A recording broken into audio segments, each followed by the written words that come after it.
বাংলাদেশের প্রিয় আইন শৃঙ্খলা বাহিনীর ভাইয়েরা, এই যে দেখুন এই বোনদের সাথে যারা অপকর্ম করেছে তাদেরকে সঠিক বিচারের আওতায় এনে সর্বোচ্চ শাস্তির ব্যবস্থা করুন। আমি কিভাবে তোকে মাসে একসাথেই যাওয়া যায়, তোর আমি নামায় দিব নে। পরে আমরা গাড়ি পাই না, গাড়িটা আসতেছি। পরে একটা লোক বলে তোমরা এখানে দাঁড়াও, পরেও দাঁড়াইছে।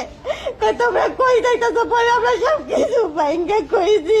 পরে ও আর কথা না শুনে দিতে কাপড় দেওয়া রাস্তায় আমার মারি আমার টাইম দেওয়া একটা জঙ্গলের ভিতরে লেগে গেছে।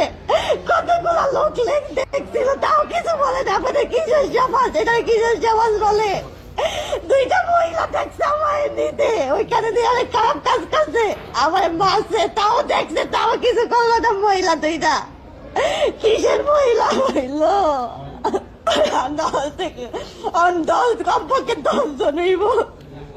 আমার ফোন দিয়ে টাকা বাজাতে 10,000 টাকা। আর আমি বললাম যে আমার বাবা নাই, আমি কইতে এত টাকা আনবো? বলে কি তাহলে তোর ফোন দিয়ে। আমি পরে ফোন দিয়া কই কেমন চাই দে। পরে তারা ওরা চালো না, এত খারাপ কোচ করতেছে, তাও লোক দেখছে, অনেক অফিস আসিল, অফিসের লোকগুলা দেখছে, তাও কিছু বললো না। আমার টাইম দিয়ে দিছে, তাও কিছু কই না। একটা মহিলা আমার সামনে দাঁড়িয়েছে, ওই মহিলাটা কিছু কইলো না। এটা কি চাই?